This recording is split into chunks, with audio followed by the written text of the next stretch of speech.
Umaga po na ito, we will be praying sa dalawang tagapamuno ng simbahan, si D.S. Napoleon Guerrero, siya po ang District Superintendent ng Bolivia, Santa Cruz District na matatagpuan sa bansang Bolivia, sa South America region. Papanalangin din po natin si Pastor Manny Pascual, ang pastor po ng Patugong Church of the Nazarene, at ipanalangin din po na matatagpuan po ito sa Mountain Province. Tayo pong lahat ay yumuko at tayo po ay sama-samang manalangin.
are Nazarenes and we are Christian.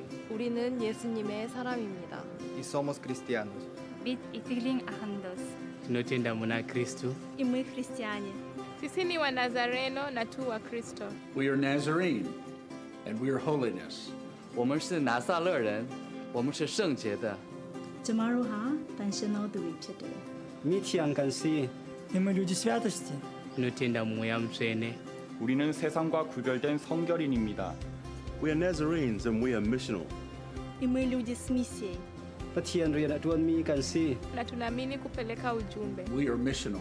我们是宣教者。 Y somos misioneros. Tunatenda kutumizira wamwe bano. Bit Nazarene. Bit posted ulchete kumus. We are Nazarene and we are connected.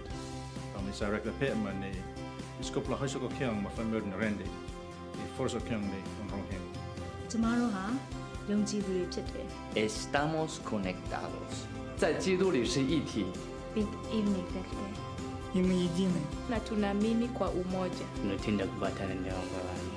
우리는 모두 하나입니다. Kami ay Nazareno at kami ay magkakaugnay. We are Nazarene, and we are connected.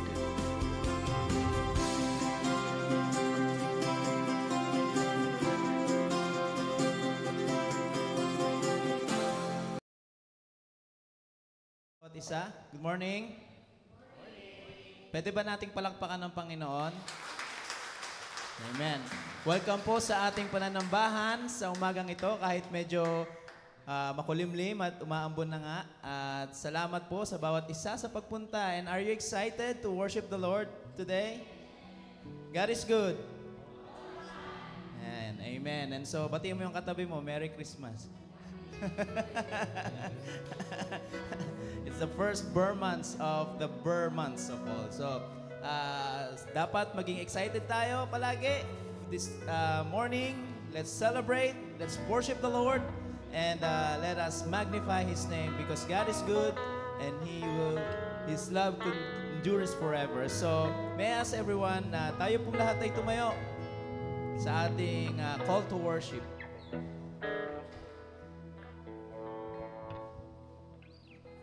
Purihin si Yahweh sa kanyang kabutihan. Pag-ibig niya ay tunay, laging tapat kailanman.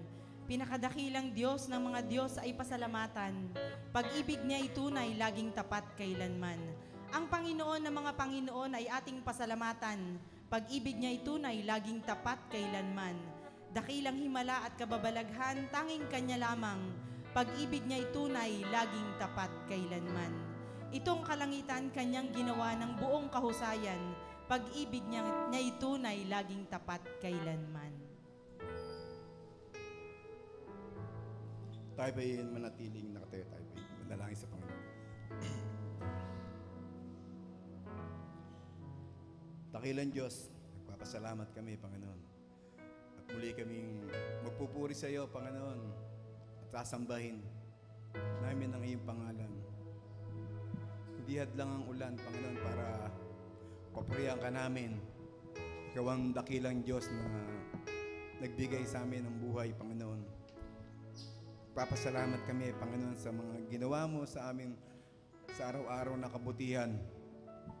Ikaw ang dakilang Diyos, Panginoon. Kaya itong araw na to ay ibibigay namin na papurihan ka. Gagamitin namin ang aming mga lakas lahat. Aming bibig, kamay, paa. Kami kakanta at papalakpak, sasayaw para maitaas ang iyong pangalan. Amin sasambahin. Kulang pa to, Panginoon, para sa ginawa mo sa aming buhay, Panginoon. Pero ikaw ang dakilang Diyos, Panginoon. Kaya nagpupuri at nagpapasalamat kami, Panginoon. Ang aming mga kasama na wala rito ay dinadalangin namin, Panginoon, na ikaw ang mag-ingat at mapagpuri sila sa iyo ng mapagsamba, Panginoon. Ito ang aming dalangin sa pangalan ni Jesus. Amen.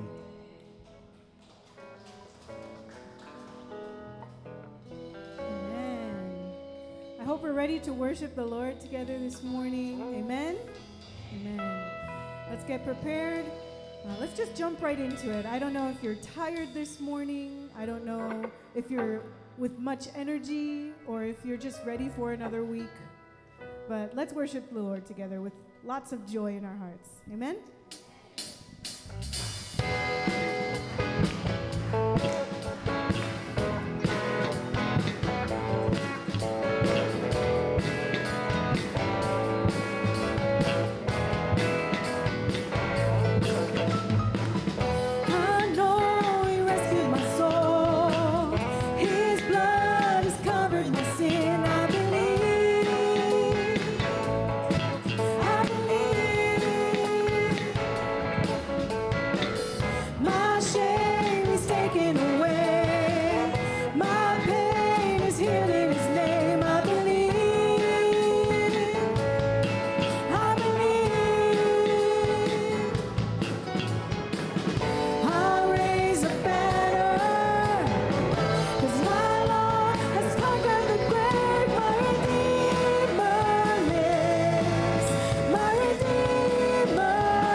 gratitude. Let's praise the Lord for his holiness.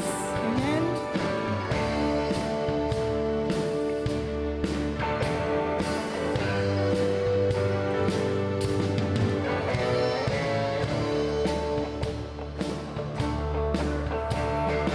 Hold on to holiness, church of our God, purchase of Jesus, redeemed by his blood, called from the world and its idols to flee, called from the bondage of sin to be free. Holiness unto the Lord is our watchword and song. Holiness unto the Lord as we're marching along, singing, shouting loud and long. Holiness unto the Lord now and forever.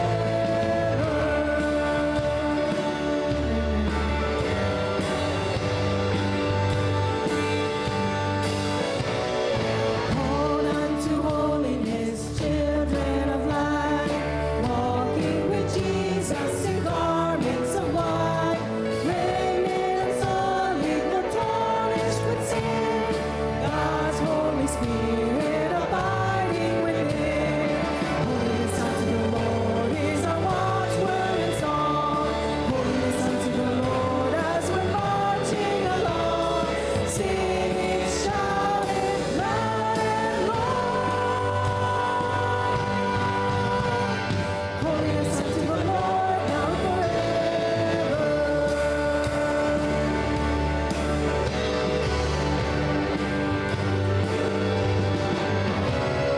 Hold unto holiness, praise his dear name. His blessed secret to faith now make plain. Not our own righteousness, but Christ we believe, living and reigning and saving from sin. Holiness unto the Lord is our watchword and song. Holiness unto the Lord as we're marching along, singing, shouting loud and long. Holiness unto the Lord now and forever.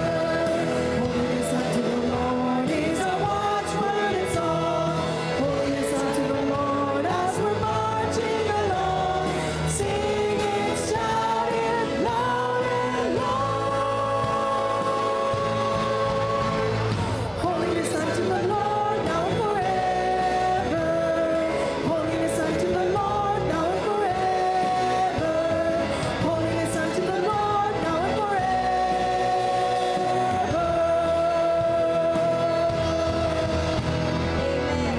Praise the Lord. Thank you so much, Lord. We are so thankful for who you are. We're so thankful that you have called us into a holiness that only you can give. We're so thankful, Lord, for your abundant blessings. But Lord, we're just thankful that we are your children. And that when we give ourselves completely to you, you can do big and great things. And it's not for us, it's for your glory. It's for your good and abundant love that you want to share with other people who don't know you. Your children, you still call them children. And so, Lord, help us, even when it's hard, even when we don't know the answers. God, let us give it all to you. Lay it all at your feet, the good and the bad. God, help us to just be in your presence this morning and every day of our lives. When we wake up, may we just exhale your glory and to be able to take in your spirit. We thank you so much, Lord. And we continue worshiping you this morning.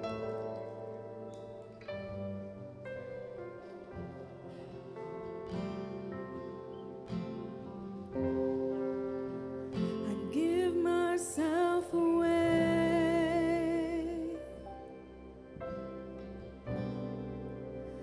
I give myself away so you can use me. I give myself away.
you can use me. Take my heart, take my life as a living sacrifice. All my dreams, all my plans, Lord, I place them in your hands. I give myself away.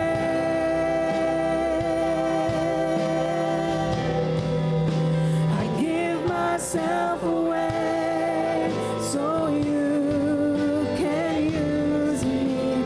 I give myself away.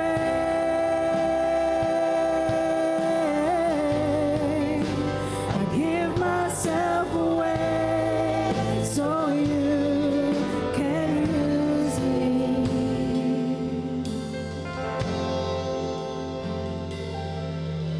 My life is not my own. To you I belong. I give myself to you. My life is not my own. To you I belong. I give myself to you. My life is not my own. To you I belong. I give myself to you. My life is not my own. To you I belong. I give myself to you. Here I am to worship. Here I am to bow down. Here I am to say that you're my God.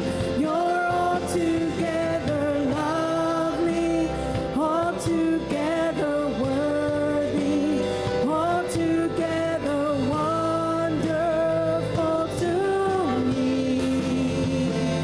Here I am to worship. Here I am to bow down. Here I am to say that you're my God. You're altogether lovely, altogether worthy, altogether wonderful to me.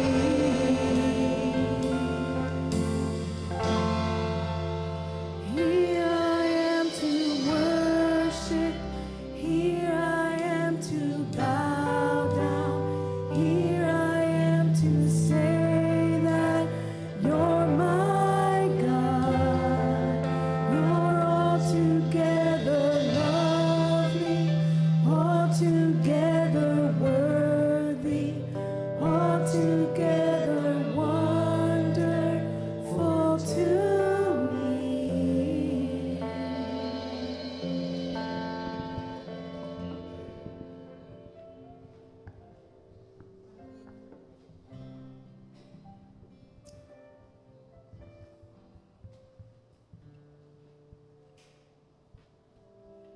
Panginoon, sinabi mo sa iyong mga salita, kung kami ay tatawag sa iyo, kami ay iyong diringgin.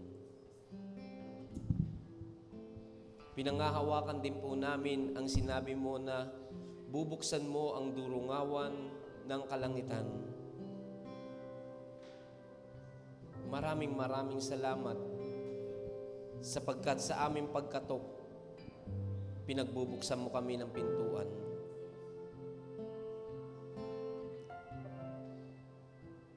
Sa aming paghanap sa iyo, ikaw ay aming matatagpuan. Kapag kami ay humiling sa iyo, pinakikinggan mo ang mga panalangin namin. Hayaan mo kaming lumapit sa iyo ngayon ng buong puso, ng may pagpapakumbaba. Kung may nakikita kang mga bagay sa amin ngayon na maaring maging hadlang upang malaya kami makalapit sa iyo, mga nagawa naming kasalanan sa aming mga isipan, sa aming mga sinabi, maging sa aming mga ginawa. Ito man ay hayag o hindi hayag, ito man, Panginoon, ay batid namin o hindi namin batid, nagpapakumbaba po kaming humihingi ng kapatawaran sa inyo. Tanggapin mo po ang aming mga panalangin alay sa iyo sa umaga na ito. Mga kapatid, simulan po natin ito sa pamagitan ng panalangin para sa ibang tao. Kung mayroong ibang tao na may prayer request na nalalaman tayo, ipanalangin natin siya. Ipanalangin natin ang pangangailangan na ito. Tayo po ay sama-samang manalangin. Ilapit po natin sa Panginoon ang mga prayer request na ito.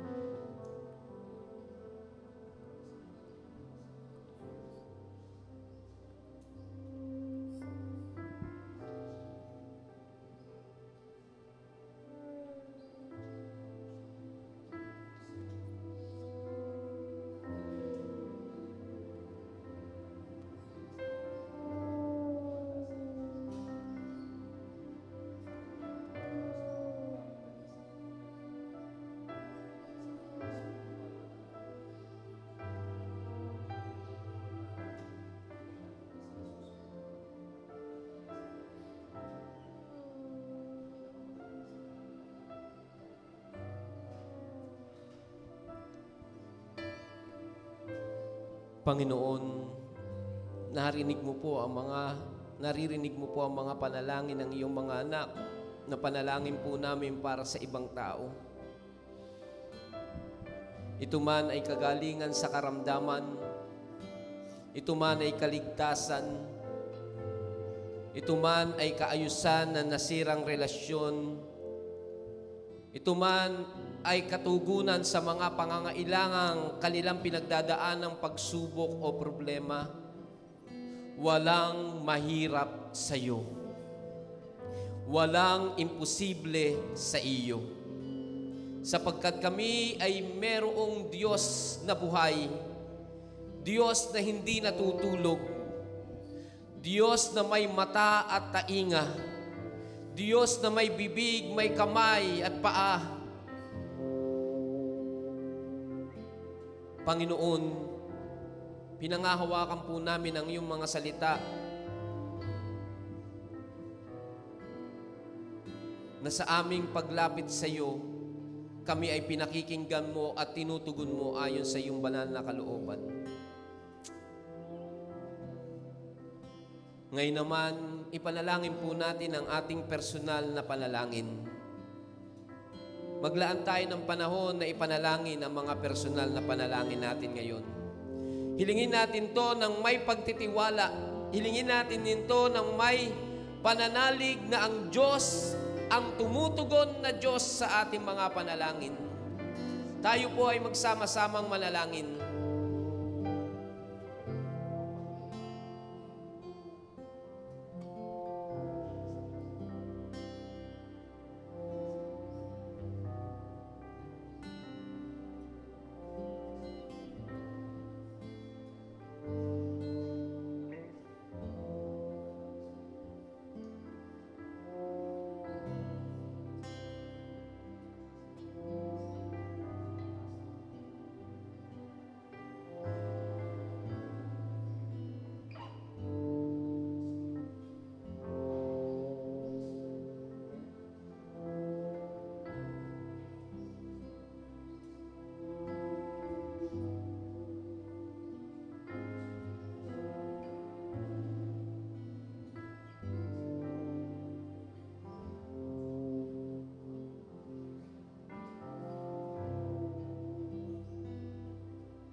Panginoon, naririnig mo ang mga panalangin ng mga kapatiran.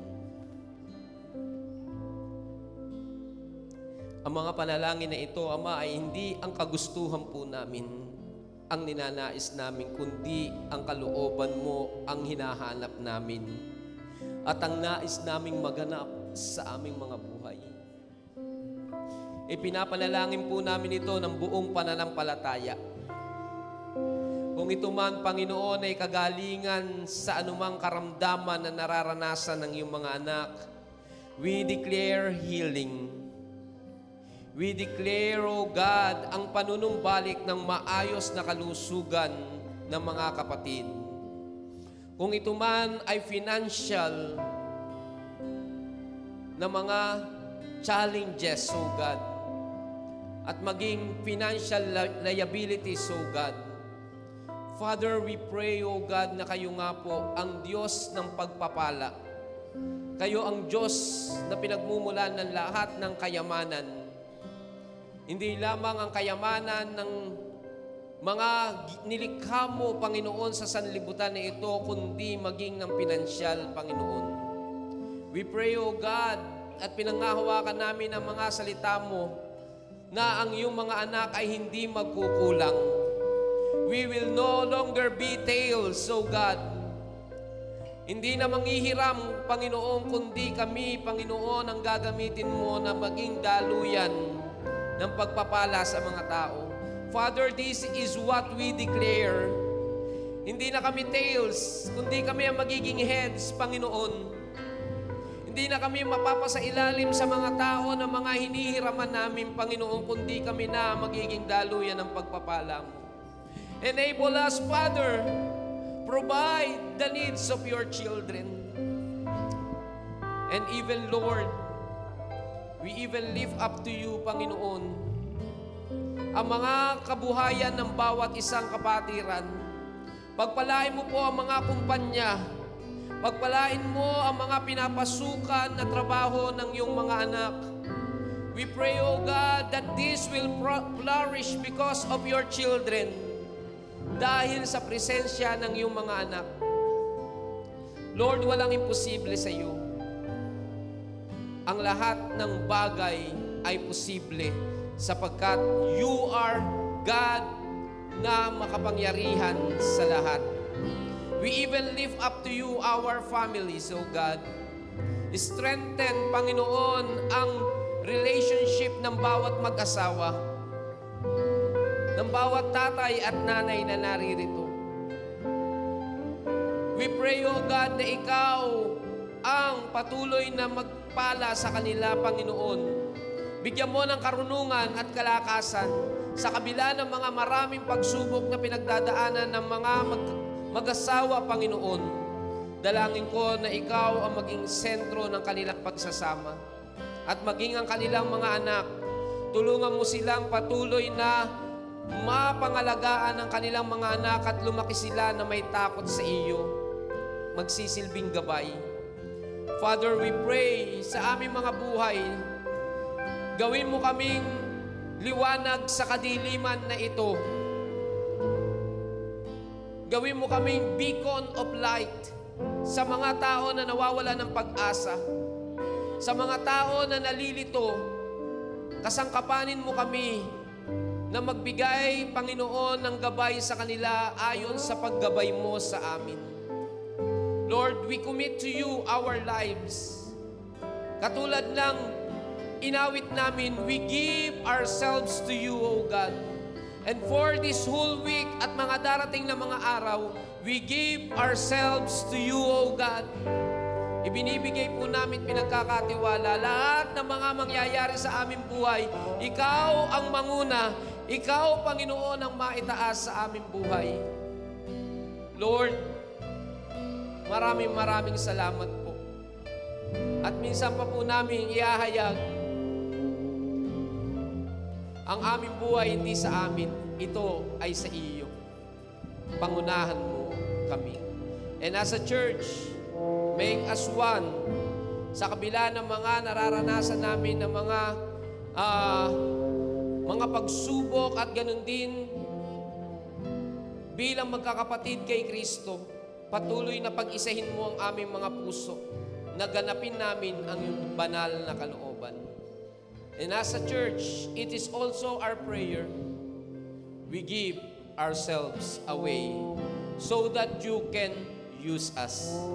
Maraming salamat po. Ito po ang dalangin namin sa makapangyarihang pangalan ni Jesus.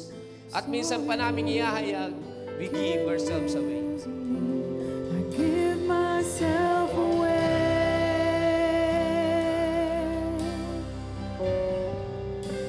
I give myself away so you can use me. I give myself away.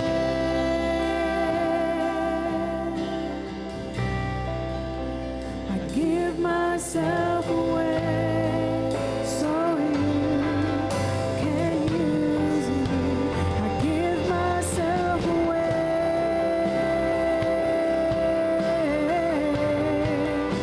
I give myself away so you can use me. I give myself away.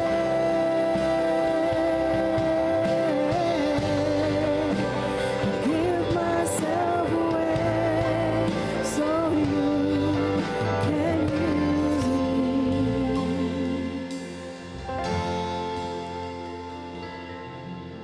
My life is not my own.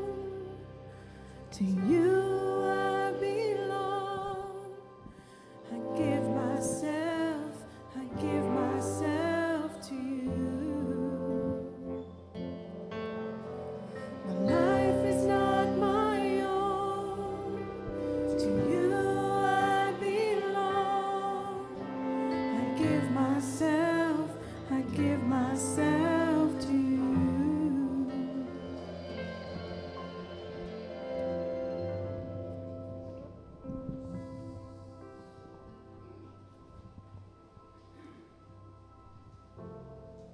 Buksan po natin ang ating mga Biblia sa aklat ng Ikalawang Korinto, chapter 8, verse 1 to 5, at Malakias, chapter 3, verse 10.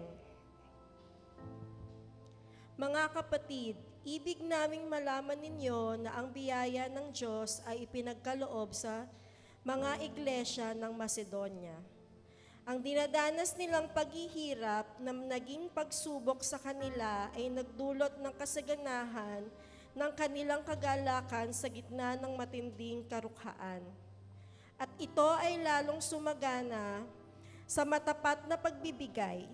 Ito ay sapagkat pinatotohanan ko na ayon sa kanilang kakayahan at higit sa kanilang kakayahan. Sila ay lalong nagkusa sa maraming pakikiusap na manhik sila sa amin na ipagkaloob sa namin sa kanila ang karapatan ng pakikipag-isa sa paglilingkod para sa mga banal. Hindi lang ang inaasahan namin ang ginawa nila, subalit ipinagkaloob muna nila ang kanilang mga sarili sa Panginoon at sa amin ayon sa kalooban ng Diyos.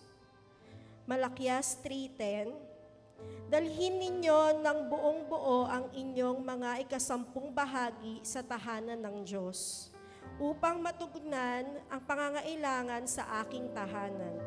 Subukin ninyo ako sa bagay na ito, kung hindi ko buksan ang mga bintana ng langit at ibuhos sa inyo ang masaganang pagpapala. Maraming salamat po sa pagbasa ng salita ng ating Panginoon. Makakaupo na po ang lahat.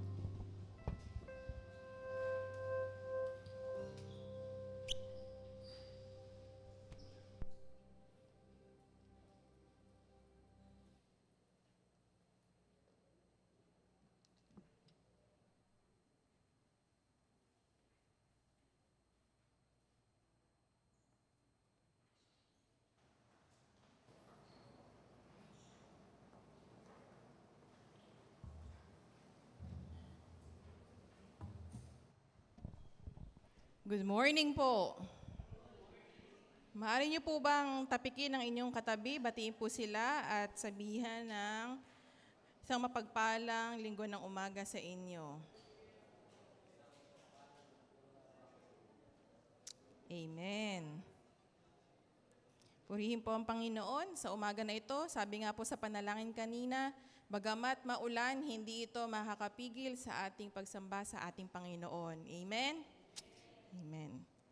Muli po, binabati ko po ang ating pong buong kasimbahan sa ministeryo po ni Pastor Billy at kasama po ang Household of Faith na sila Ate Sol at si Brother Raul para po sa second anniversary ng kanila pong Kiborosa Nazarene Fellowship kahapon. Palakpakan po natin ang Panginoon sa kabutihan po niya, sa kanilang pagpapagal sa tulong ng banal na Espiritu ng ating Panginoon sa kanila pong ministry doon po sa Kiborosa. Kasama rin po ang stewards team, si Ashley and si Pastor Billy po sa kanilang ministeryo.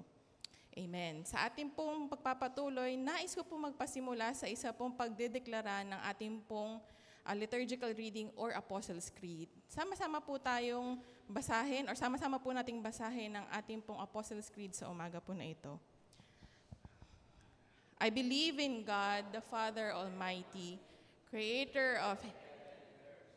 I believe in Jesus Christ, His only Son, our Lord, who was conceived by the Virgin Mary. He suffered under Pontius Pilate, was crucified, died, and was buried. He descended to hell. The third day he rose again from the dead. He ascended to heaven and is seated at the right hand of God the Father Almighty. From there he will come to judge the living and the dead. I believe in the Holy Spirit, the holy universal church, the communion of saints, the forgiveness of sins, the resurrection of the body, and the life everlasting. Amen. Tayo po'y manalangin. Aming dakilang Diyos, mapagpalang Ama, salamat po Panginoon sa umaga na ito. Kayo po ay Diyos na punong-puno ng kagandahang loob. Pinupuri ka namin, Panginoon. Sa oras na ito, Panginoon, nais po naming marinig ang inyo pong mensahe sa amin. Nang ito po ay madala po namin sa pang-araw-araw namin pamumuhay. Gabayan niyo po kami at nawang inyong banal na Espiritu ay sumaamin sa umaga na ito. Sa pangalan ni Jesus, Amen. Muli po, good morning po sa ating lahat. Ang ating pong tema sa buwan po na ito ay stewardship o pagiging mabuting katiwala.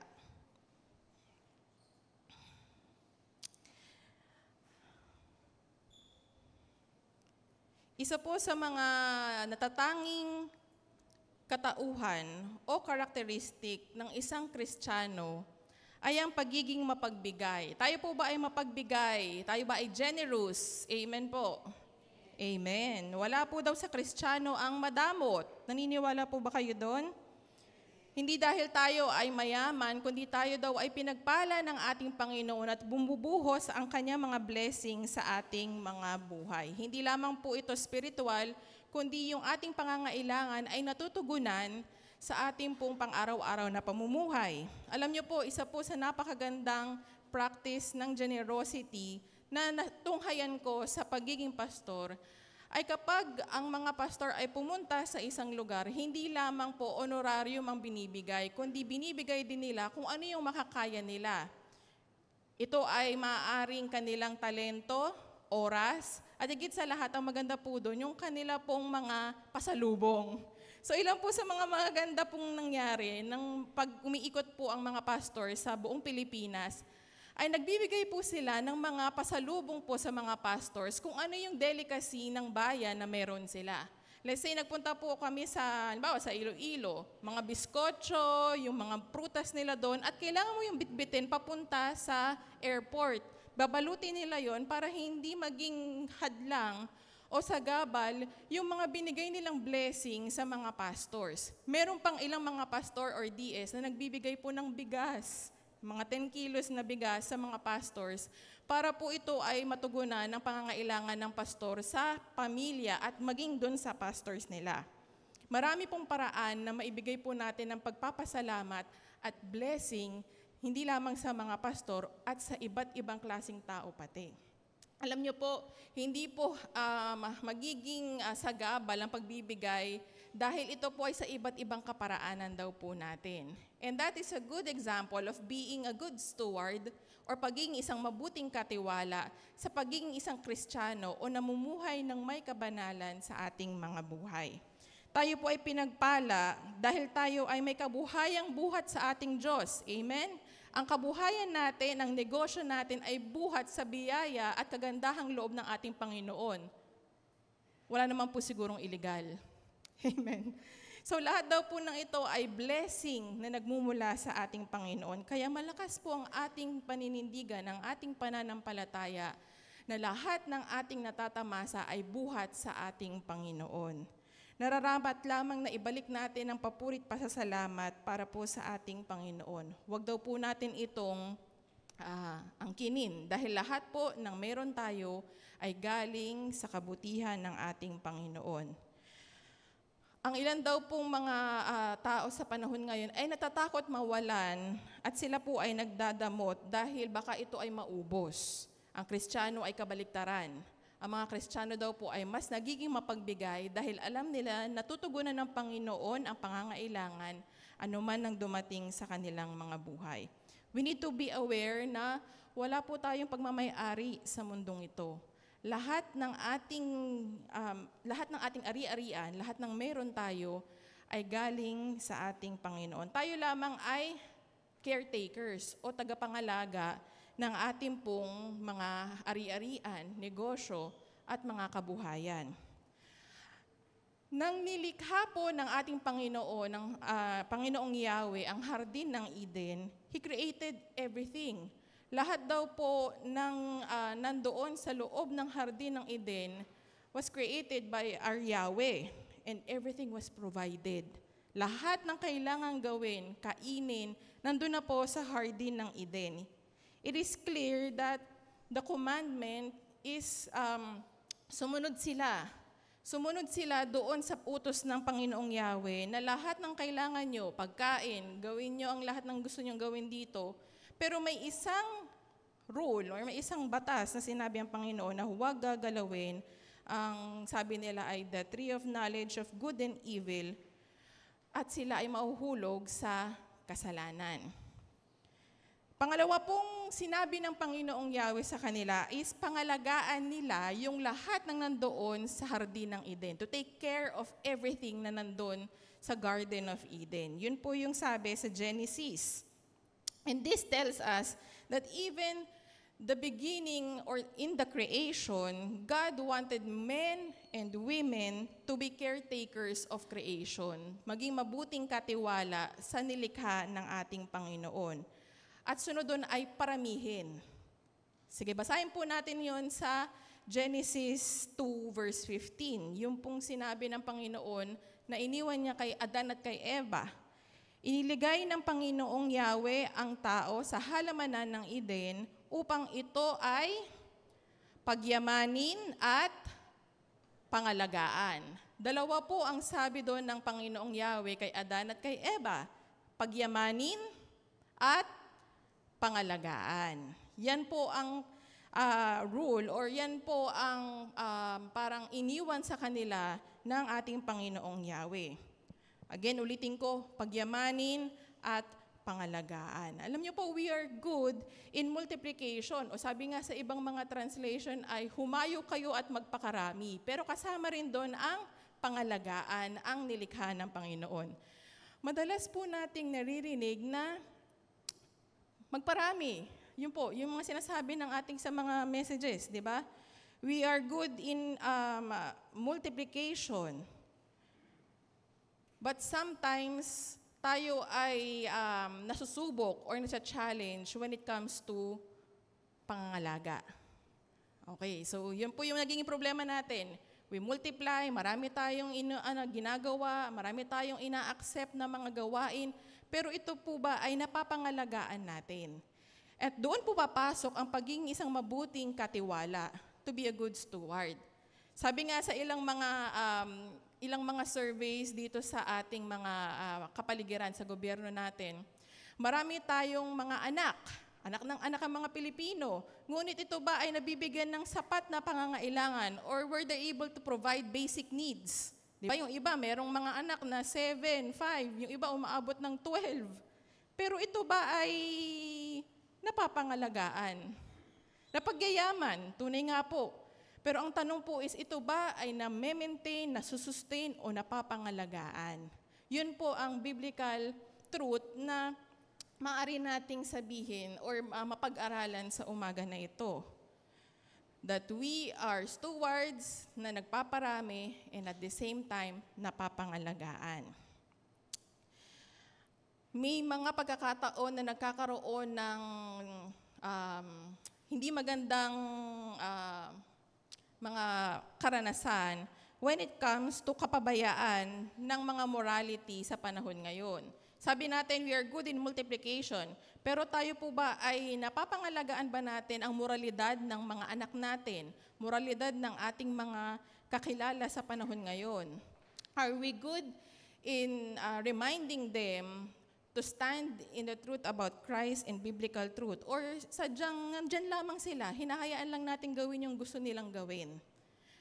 So, reminder po sa atin na ito pala ay magandang pangalagaan natin, bitbitin natin na tayo ay nagpapayaman at the same time napapangalagaan ang ipinagkatiwala sa atin ng Panginoon. Pagyamanin at paramihin at pangalagaan. But because of disobedience, ano po yung nangyari kay Adam at kay Eva, or kay Adan at kay Eva? They fell into sin. Binigyan sila ng commandment ng Panginoon na pagyamanin at pangalagaan. But because of disobedience and sin, ang sin nila is nais nila maging kapantay ng ating Panginoon at na-fall sila into disobedience. They want to become more like God. They want to become like God. Tsaka sila nahulog sa pagkakasala. Naging ungrateful ang mga tao, sila Adan at Eva, at sila ay napaalis sa hardin ng Eden. Maaring ang ilan sa atin sasabihin, hindi na lang ako mag-aanak o mag-church plant kasi baka hindi ko mapangalagaan. Hindi po sa ganon.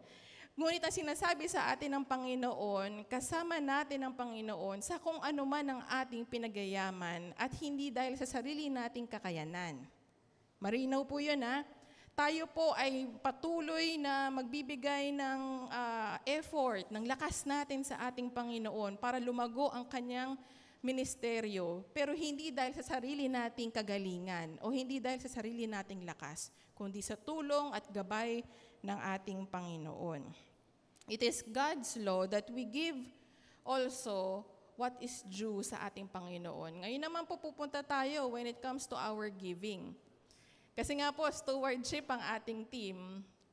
Ang gabay po ng Banal na Espiritu ay stewardship of offering and money na lang sa akin kay Pastor Erica. Kay Pastor Nick is yung talento last week, stewardship of talents and skills. Sa akin naman po ay stewardship of tithes, giving, and money. Yun po. So pupunta po tayo ngayon sa sinasabi nila na tithes and offering. It started po sa ating mga ninuno na mga Israelita. Israelites are required to give 1/10 ng kanilang ari-arian or ng kanilang mga produce or yung land's produce. Kasama po yung kanilang mga hayop, lupa, yung kanila pong mga ari-arian because God has blessed them. So sinabi ng Panginoon, give your 1/10 of your livestock and land's produce because the Lord has blessed you. Yun po yung sinasabi sa ating mga verses sa Old Testament. In our present time, the Lord has blessed us more than we can imagine.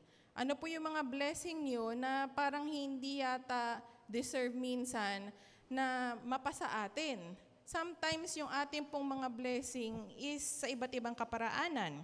Hindi lamang financial, kundi ang ating pong mga blessing ay sa spiritual at sa ating po mga relationship. Sa kalagitnaan po ng ating tagumpay, promotion, salary increase, minsan last na nating napapasalamatan ng ating Panginoon.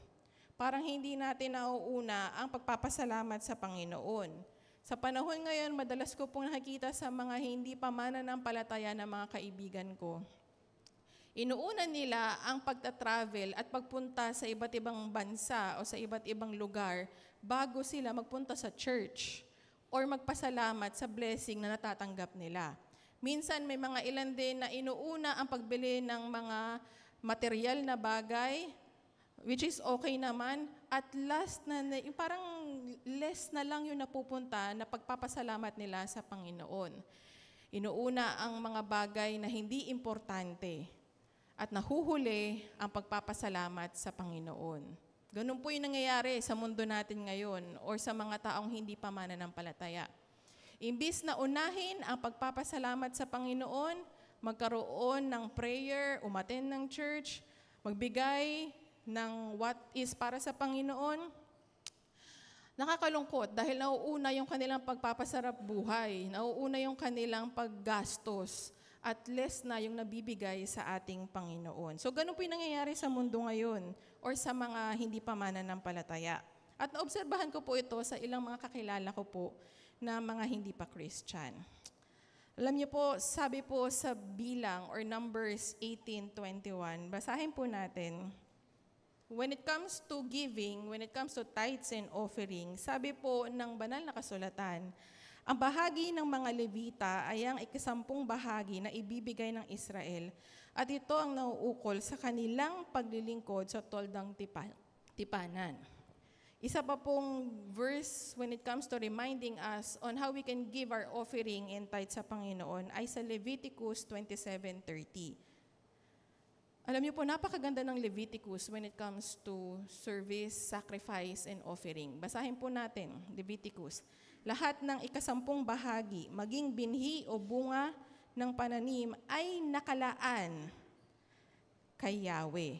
Nakaset aside, na itabi para kay Yahweh. Hindi tira-tira lamang ang binibigay sa ating Panginoong Yahweh, kundi yung kanilang binhi, pananim, at yung kabuuan ng kanilang kabuhayan ay nakalaan para sa Panginoong Yahweh. Sa panahon ngayon, meron pong natatawag ang mga kabataan or Gen Z na sinasabing breadcrumbing. Yung breadcrumbing daw ay yung mga breadcrumbs na para tira-tira lang. Ibig sabihin, less yung effort, less yung nabibigay nila para doon sa taong karelasyon nila. Sana hindi po ganito umiiral ang ating pagiging Kristiyano na breadcrumbs na lang ang nabibigay sa ating Panginoon at sa Kanyang gawain, kundi buong puso, buong effort nating ipinagkakaloob sa Panginoon ang nararapat para sa Kanya. Dahil siya ang nagbigay ng lahat ng biyayang mayroon tayo. At wala po tayong pansarili, kundi lahat ng ito ay galing sa ating Panginoon. When we speak of the context of offering sa Old Testament or sa Lumang Tipan, we are talking about offering in many forms. Marami pong offering na sinasabi sa Old Testament. Alam po yun ni Pastor Nick. Di ba, Pastor Nick, napakaraming types of offering na sinasabi sa Old Testament. They have burnt offerings na mga sakripisyo para sa handog at aktong paghingi ng kapatawaran sa mga kasalanan. Kasalanang sinasadya at hindi sinasadya. So meron daw pong burnt offering, handog na sinusunog na mababasa po natin sa Leviticus 6:1-13. Meron din daw pong grain offering, ang handog na pangkaing butil. So binibigay po nila yung mga butil as offering na makikita po natin sa Leviticus chapter 2. Meron din pong tinatawag na fellowship offerings or offering ng pangkapayapaan na pwede nyo pong mabasa sa Leviticus 3. Sin offerings. Ito, madalas natin itong marinig. Sin offerings. Para sa kapatawaran ng kasalanan, kailangan nilang magbigay ng offering. Leviticus 4 at saka Leviticus 6:24-30. At meron din pong guilt offerings. Ang guilt offerings naman, offering para sa kapatawaran ng kasalanan, mababasa po sa Leviticus chapter 5. Can you imagine ang dami ng offering na ipinagkakaloob nila sa ating Panginoon sa Lumang Tipan noong Old Testament pa.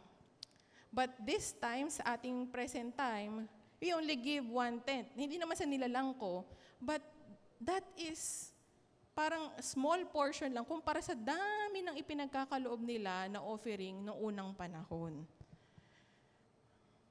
Sana hindi po tira-tira lang ang binibigay natin sa Panginoon. Sana ibinibigay natin ng pangkalahatan kung ano ang nararapat at para sa Panginoon. Hindi yung sinasabi nila na breadcrumbing lamang.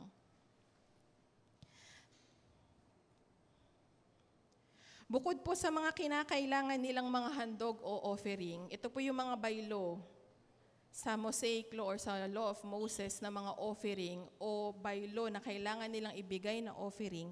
Alam niyo po, mayroon pang pagkukusang loob na mga offering ang mga Israelita. So aside po sa mga 5 offering na ito, pwede pa po silang magkaroon ng kusang loob na pagbibigay sa Panginoon. Maaring ito ay mabuting kusang loob na pagbibigay, maaari din gamitin ito ng kaaway na temptation sa kanilang pagkakaloob. Examples po ng mga pagkakaloob na kusang loob. Yung nangyari po kay Moses at sa mga Israelita sa Mount Sinai. Naalala niyo nung binigay ng Panginoon ng 10 Commandments na iwan ng mga Israelita sa baba. Anong ginawa po nila? Nagparty sila. Sila ay parang mga nakawala. At ang ginawa nila, para sila ay mag-enjoy ng kanilang pagpaparty, nangolekta sila ng offering. Ano yung kinolekta po nilang offering doon po sa baba ng Mount Sinai? Ginto. At yung ginto na yon, the gold that they have collected sa baba ng Mount Sinai, they use it, tinunaw nila yung lahat ng ginto na meron ng mga Israelites. What did they do? Tinunaw nila at gumawa sila ng gintong Diyos-Diyosan. At anong ginawa nila doon sa gintong Diyos-Diyosan? Yun ang kanilang sinamba. Nakita niyo po, ang pagbibigay ng kusang loob ng offering, pwede rin palang gamitin yun minsan ng kaaway para sumamba sa Diyos-Diyosan. Nangolekta sila. O, sige po, kolektahin natin ng golds. Mga magagandang klase sigurong ginto yun noong unang panahon. Nangolekta sila ng ginto. Pero anong ginawa nila dun sa kinolekta nilang ginto? Tinunaw nila, pinagsama-sama nila, at ang ginawa, gumawa ng Diyos-Diyosan. At yun ang sinamba nila habang si Moises ay nakikipag-usap, nakikipagniig sa ating Panginoong Yahweh. That's an example ng bad collection ng offering noong unang panahon. Meron din naman tayo nakikitang mga offering. Isa pang example pa po ng offering. During King Hezekiah's time, nung panahon ni King Hezekiah, in restoration ng templo ng Panginoon, kusang loob din pong nagbigay yung mga tao ng kanilang offering for the restoration of the temple para maisagawa nila yung kinakailangang mga repair at kailangang restoration ng temple during King Hezekiah's time. So, ito po ay magandang reminder sa atin na pwedeng gamitin ng Panginoon ang kusang loob na pangongolekta ng offering into good and bad. And sa panahon po natin ngayon, malinaw na kailangan tayong maging marunong, may wisdom, na dapat tayo ay alam natin kung ano ang nararapat para sa Panginoon at hindi dalhin ito sa maling kaparaanan.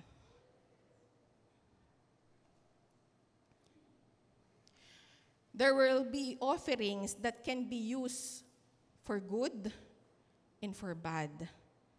For selfishness, for greed. I hope the offering na binibigay natin sa Panginoon na kusang loob ay gamitin sa kaluwalhatian ng ating Panginoon at sa Kanyang simbahan.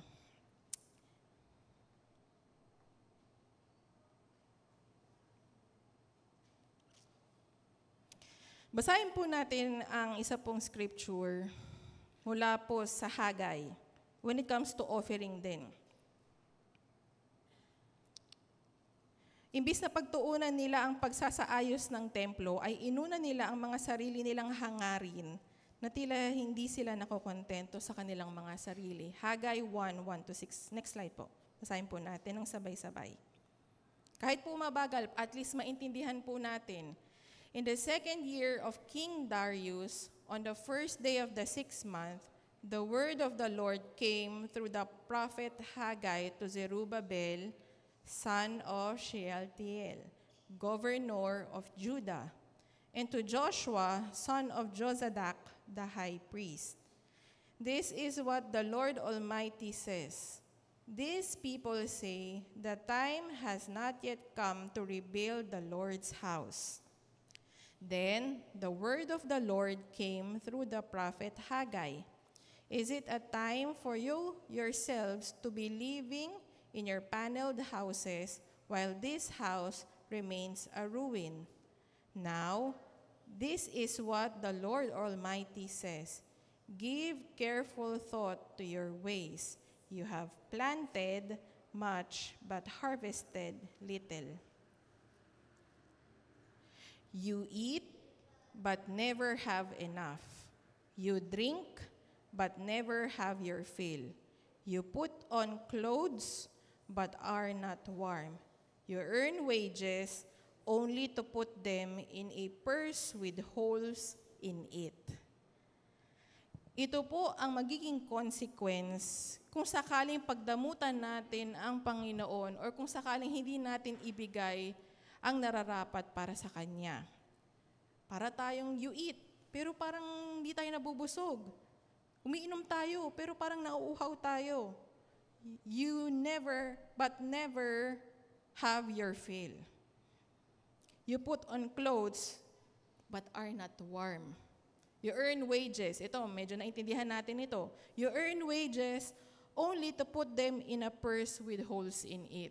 Naranasan niyo na po ba yun? Yung sumahod kayo, tapos parang isang iglap lang, abay wala na. Parang may butas daw yung bulsa o yung pitaka. Ay, nako, nakaka-relate po kami dyan. Yung tatanggapin yung sahod, tapos parang, ay, wala na pala, hangin na lang. Ganun po ang nangyayari pag hindi po natin ipinagkakaloob sa Panginoon kung ano yung nararapat sa Kanya. Patuloy tayong kumakayod, pero parang kulang. Pero kapag in-acknowledge natin that the Lord is so rich, so generous sa atin, hindi magkukulang ang Panginoon sa atin.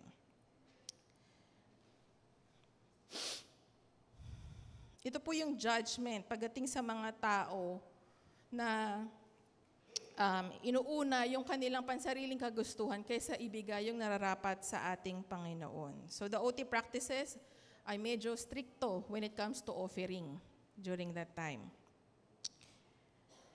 When it comes to points naman po natin sa umaga na ito, di ba, napaka-stricto ng Old Testament. Tayo po ay pinapaalalahanan naman ngayon to be good stewards of our money.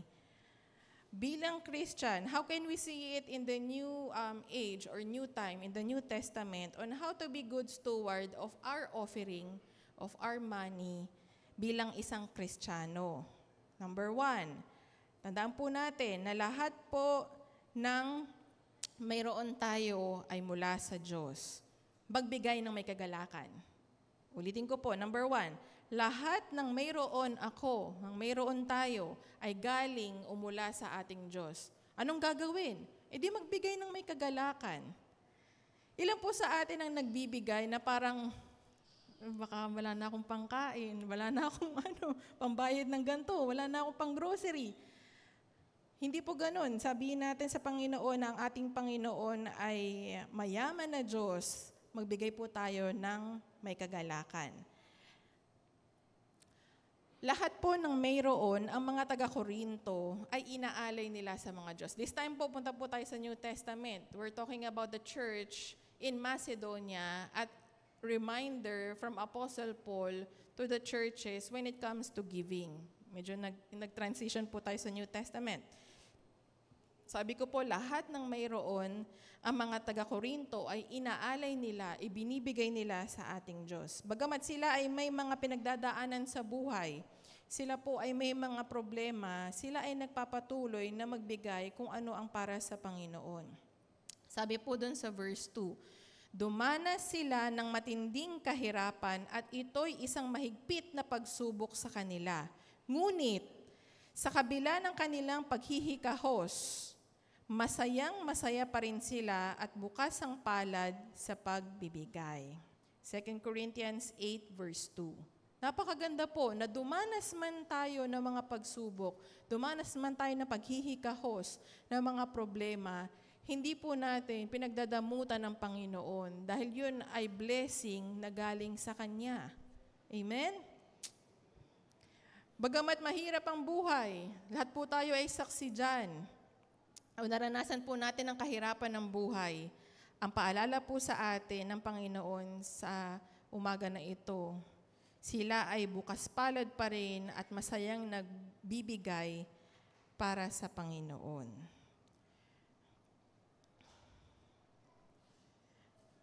Usually po, ang Roman province, kung saan nandoon po ang Corinth Church, ay kakikitaan po ng lahat ng stability.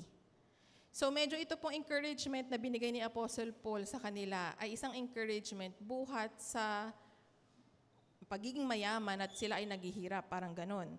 Very stable ang mga syudad o ang mga churches when it comes to the Corinthian church. When we say churches, especially kasama din doon ang mga taga-Macedonia,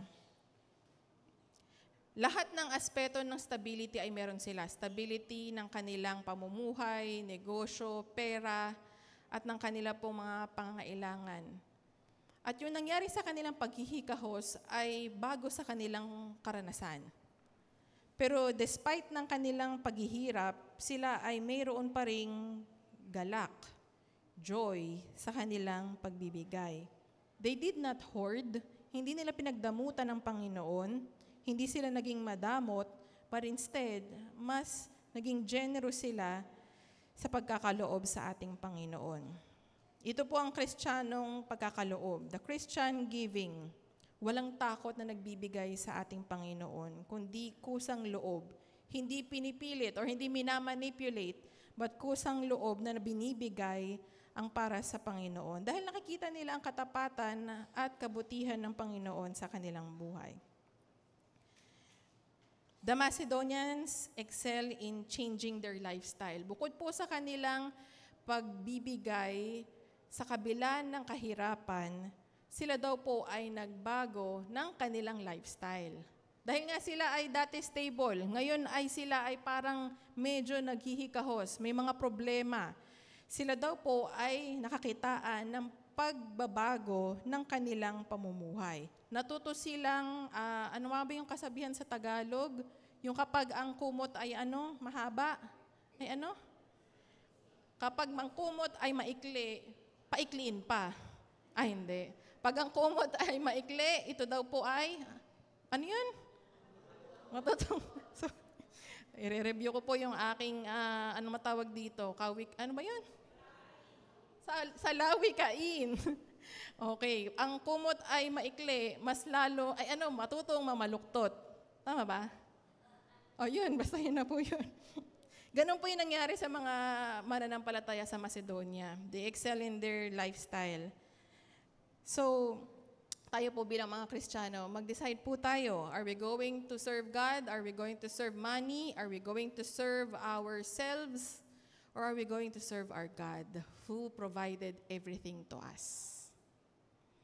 Speaking of service, hindi ko po gusto sanang sabihin, pero ang pinakamalapit na halimbawa ay yung matunog na usap-usapan ngayon when it comes to service or public service. Isang fellowship namin sa NYI na alala ko, pinag-uusapan namin ay service or ministry. We serve God in whatever we can. Pero yung mga issues po sa ating kapanahunan ngayon, halata na sila ay nagsuserve, hindi para sa bayan, kundi sila ay nagsuserve sa pera or sa kanilang mga sarili. Next slide. We choose whom to serve. We choose whom to serve. Are we going to serve God, Creator, Provider of everything we need? Or are we going to serve money? Or magpapaalipin ba tayo sa pera hanggang sa tayo ay manghina? Next slide. Sana hindi po. Kasi maaari magdulot yun ng corruption.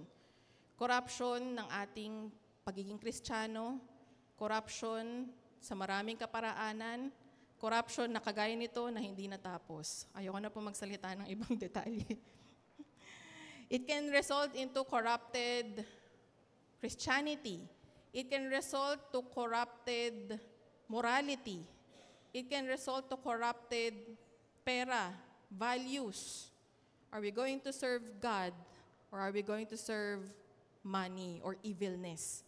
Evil, yung mga nangyayari ngayon, very evil.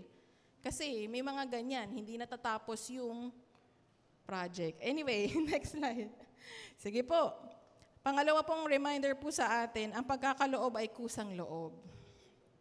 Kagaya po ng sinabi natin kanina, hindi po pinipilit tayo, hindi po tayo pinipilit na stewards o ng trustees na magbigay ng offering. Amen po. Tayo po ay kusang loob na nagkakaloob sa ating Panginoon. Tayo ay may magaan na puso, may magaan na paa, may magaan na kamay para ibigay ang nararapat para sa ating Panginoon.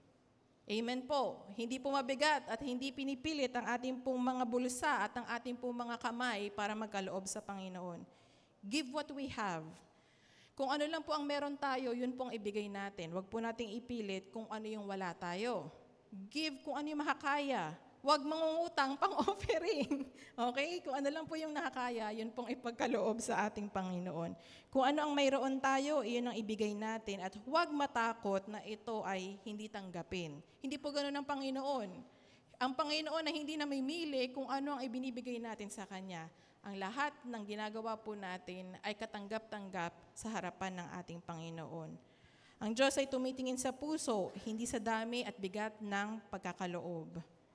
Very specific po ito in OT sa kanilang giving 1/10 of their income. 1/10 of their income lamang. Maliit na porsyento lamang po yung 1/10 na yun. Not giving less, but giving appropriately in what is due to our God. Hindi mabigat ang puso, kagaya ng sabi natin. 2 Corinthians 8:12, sapagkat kung may hangaring magbigay, tatanggapin ng Diyos ang inyong kaloob ayon sa inyong makakaya at hindi ayon sa hindi ninyo kaya. Magkaloob ayon sa inyong makakaya at hindi ayon sa hindi ninyo kaya. So, 2 Corinthians 8:12. Tayo ba ay kusang loob na nagbibigay sa Diyos o mas uunahin po natin ang ibang mga bagay? Kagaya ng sinabi ko kanina, yung term ng mga Gen Zs ngayon, breadcrumbing, baka naman yung tira-tira na lang ang binibigay sa Panginoon at hindi yung lahat ng maiaalay nila sa Panginoon. Maari po tayong magkaloob, pero ang ating namang puso at isipan ay mabigat. Baka hindi rin po ito magandang offering para sa ating Diyos. God is teaching us to freely give kung ano ang kaya natin sa Panginoon. Hindi dahil tayo ay manipulated, hindi dahil tayo ay parang tinetreten. Pag hindi ka nagbigay ng offering, sige ka. Hindi po ganoon ang ating Panginoong Jesus, ang ating Panginoong Diyos.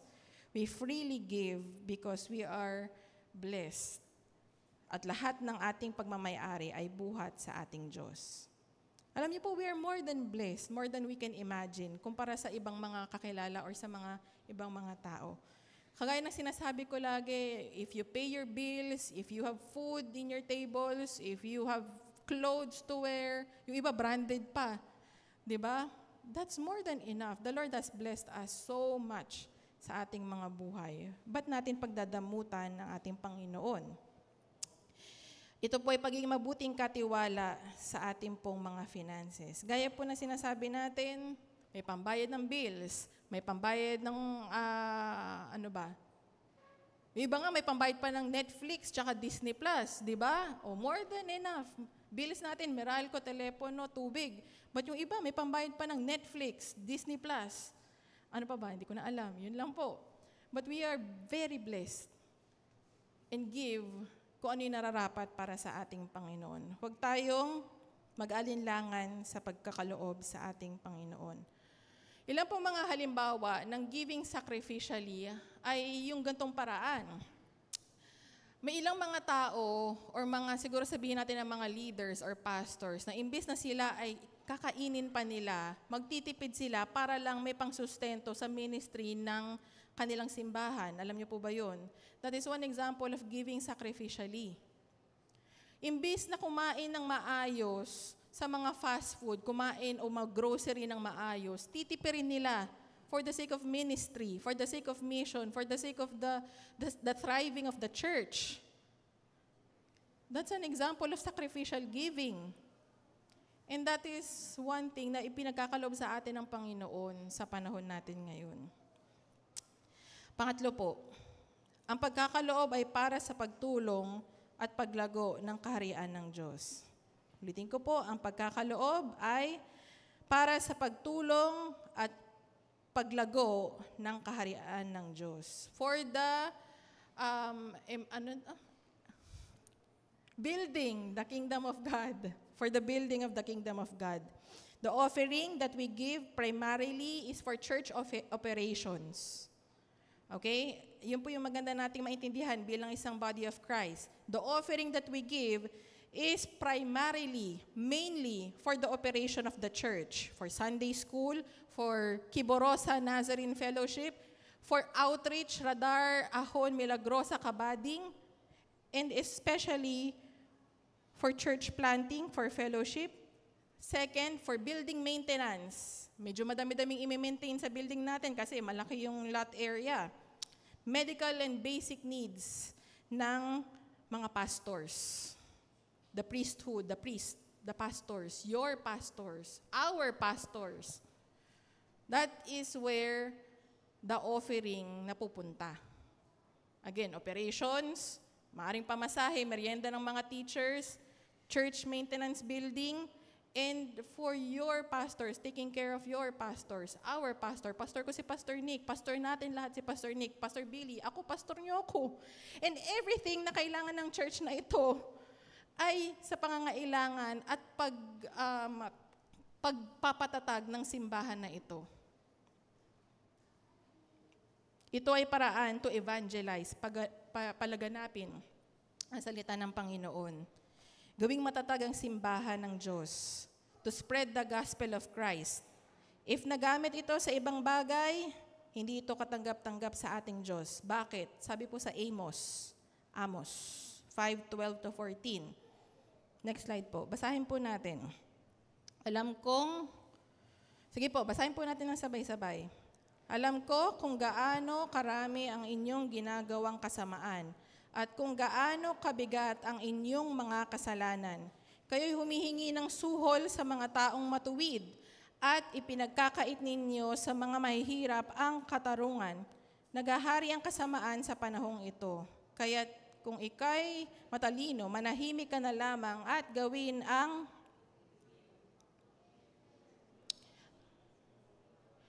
mo ng matuwid, hindi ang masama, upang ikaw ay mabuhay. Sa gayon, sa iyo si Yahweh ang Diyos na makapangyarihan sa lahat tulad ng sinasabi mo. Hindi daw po kalugod-lugod sa harap ng Panginoon ang pinagdadamutan ang gawain ng Panginoon. Galit ang Panginoon. Ang propeta Amos na nagsulat, Prophet Amos, ang boses ng ating Panginoong Yahweh na nangungusap sa mga Israelita at sa mga tao ng kanyang kapanahunan. Ayaw ng Panginoon na pinagdadamutan ang gawain ng kanyang simbahan. Higit sa lahat, care for the needy. Kung sino man ang nangangailangan, ipagkaloob nyo. And praise God for AFCN sa kanilang Samaritan Box, sa inyong Samaritan Box, sa ating Samaritan Box, because it cares, it gives, and provides sa mga nangangailangan. So akala natin, hindi natin na-neglect or hindi natin napapabayaan ang pagkakaloob sa mga nangangailangan. Hindi naman po tayo pantay-pantay, but pinapaliit natin ang puwang ng mga nangangailangan at hindi nangangailangan, for the rich and the poor. Okay. So sometimes members are always seeking care and encouragement from their pastor after nilang gawin yung kanilang gustong gawin sa kanilang mga buhay. Minsan, inuuna po natin yung sarili nating pangangailangan and we neglect the spiritual aspect ng ating pong mga buhay. Sana hindi po ganon. We need to take care of your pastors. I'm not speaking in behalf of pastoral team, but according sa observance or sa observation ko, Invite niyo po yung mga pastors for lunch minsan sa members. Invite niyo po sila for siguro coffee. Hindi ko sinabing mamahaling coffee, but sometimes mag-usap lang kayo or ano lang tayo minsan sa inyong mga pastor. And that's the same care for the needy because pastors also do have their needs, basic needs. So sabi nga doon sa isang post, hindi ko alam kung sinong pastor yun, but sabi nila, invite nyo naman minsan sa lunch ang inyong pastor. Invite nyo naman minsan sa kape ang inyong pastor. Or ipasyal nyo naman si Pastor Nick or si Pastor Bailey. Diba? Para naman sila ay kahit paano ma-encourage din. Because they are the priesthood that is supporting and that is always caring for the spiritual needs and at the same time for the whole body of Christ dito po sa Antipolo.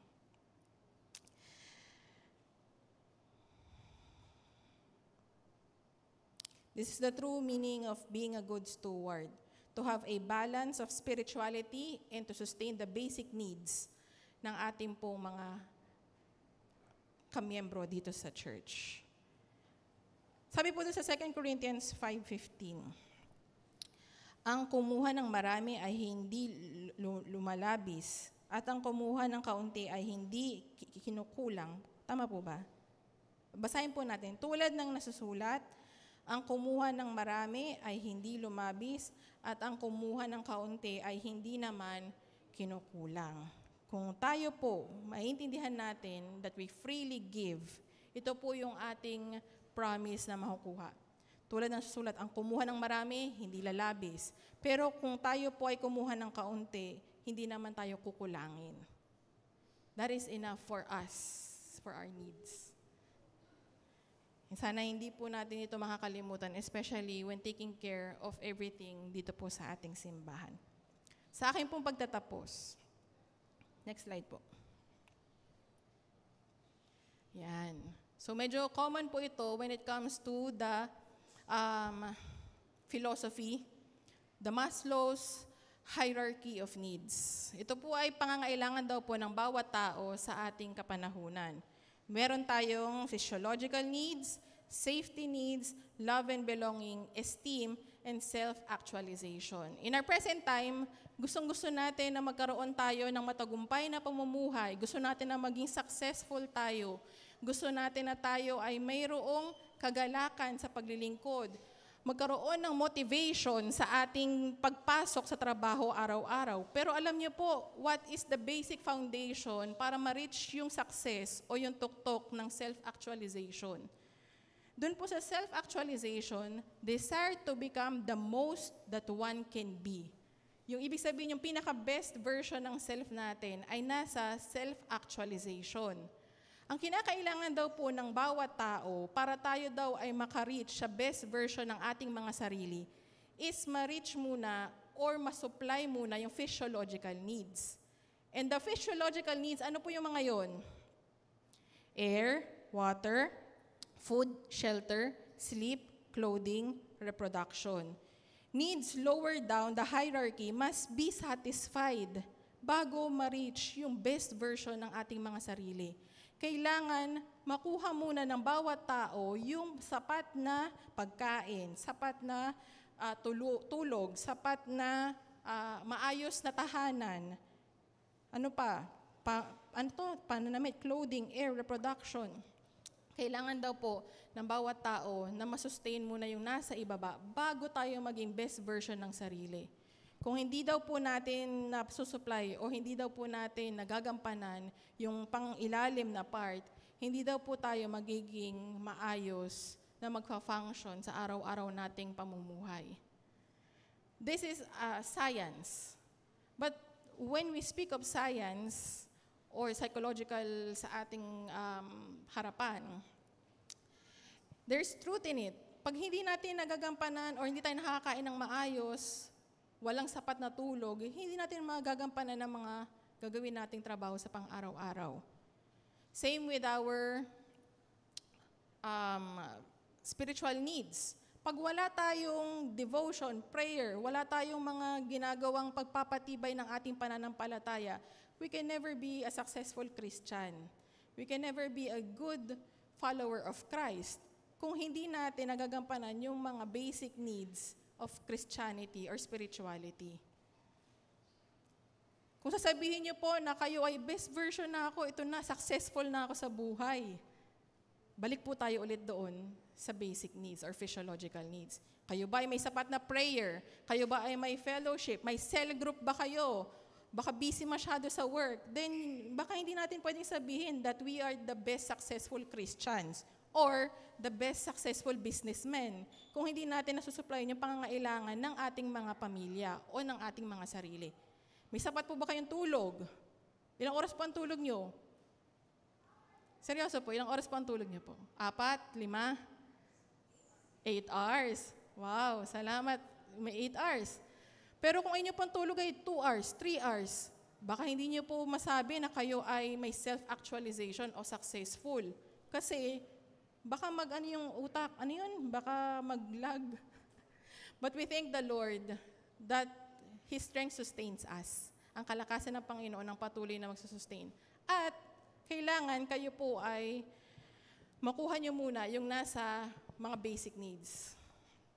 Same with our pastors. We're talking about stewardship of money.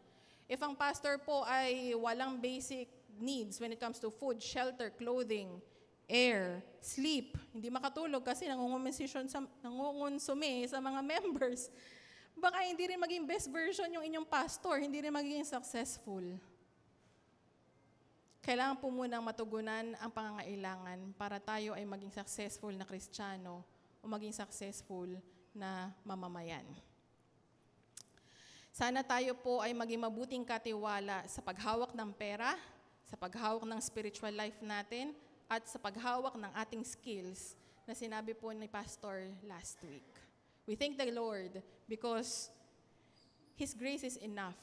Hindi po tayo yung parang kailangan, galingan ko pa para tayo ay pagpalain ng Panginoon. Kagaya po ng sinabi natin kanina, sapat ang biyaya ng Panginoon sa mga tumutugon o sumusunod sa Kanya. Kaya tayo po ay patuloy na lumakad ng may kabanalan sa ating pong mga buhay. At kasama po doon ang resulta ng maayos na paghawak ng ating pong mga pera. Maging mapagbigay sa pagkakaloob, may kagalakan sa pagkakaloob, ano pa ba yun? Balikan po natin yung mga points po natin. Ano po? Sabi po doon sa ating mga points, ang Diyos ang nagmamay-ari ng lahat, tayo ay magbigay ng may kagalakan. Pangalawa, ibigay ang nararapat sa ating Panginoon o magbigay ng kusang loob.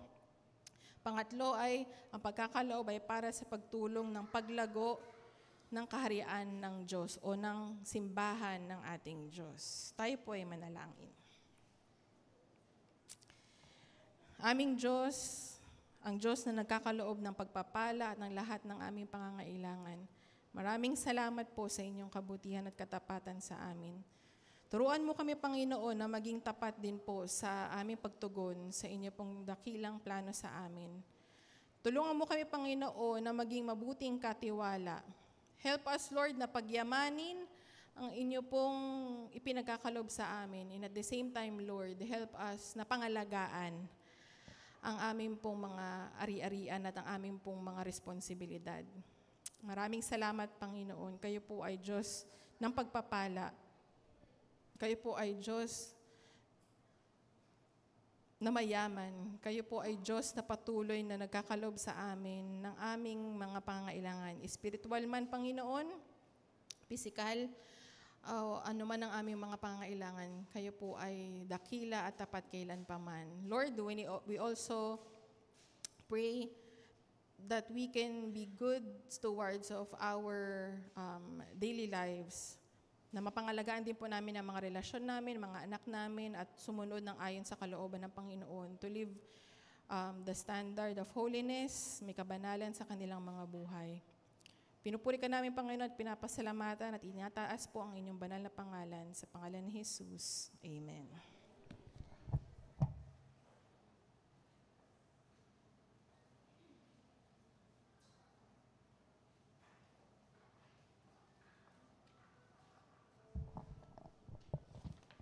Salamat po, Pastora, sa napakaganda pong paalala para po sa bawat isa kung paano maging steward ng mga ipinagkatiwala sa atin ng Panginoon. It is always our choice to be a good steward na lahat ng meron tayo, pinahiram lang ng Lord. Ang Lord ang nagbigay, huwag nating ipagdamot. No?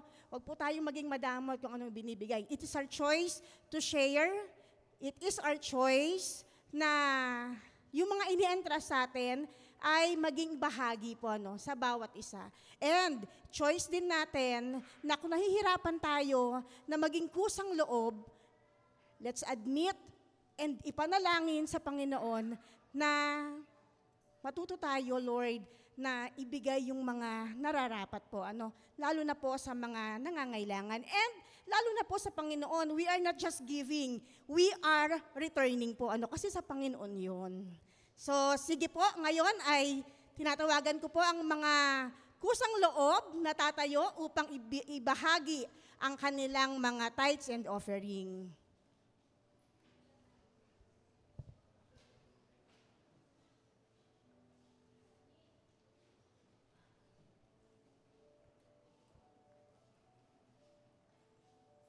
At marami pong salamat sa mga,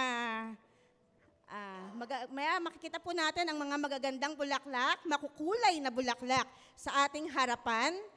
Ito po ay mula kina David Abad and Risa Aradasa. Marami pong salamat sa inyong mga bigay na flowers sa ating harap.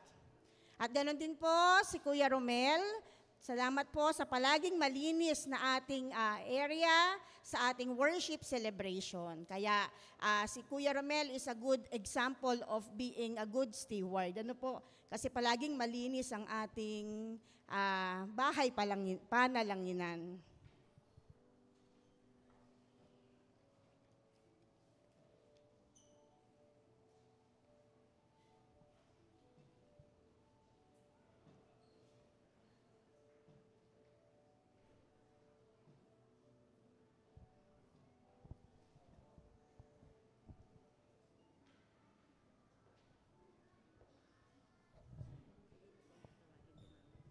Tayo po ay manalangin.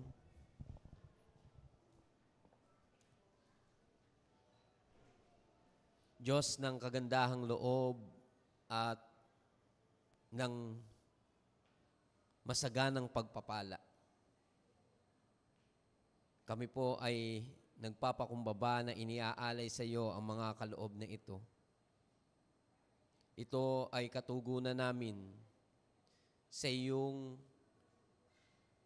napakasaganang kagandahang loob sa aming mga buhay. Hindi lamang sa material na mga bagay, hindi lamang sa pananalapi, kundi sa lahat ng bahagi ng aming buhay. Napakabuti mo, Panginoon, at sagana ang iyong biyaya sa amin. Hindi sapat ang salapi na ito na iniaalay namin at ibinabalik namin sa iyo. Subalit ito, Panginoon, ay bahagi ng aming pagpapasalamat sa iyo. Tanggapin mo po, katulad ng pagtanggap mo sa alay ni Abel, ang mga offering na dinala po namin sa umaga na ito. Lord, dinadalangin po namin na ang mga kaloob na ito ay patuloy na pagpalain mo at gamitin para sa ikaluluwalhati ng iyong banal na pangalan. Patuloy na gamitin sa ikalalawig ng iyong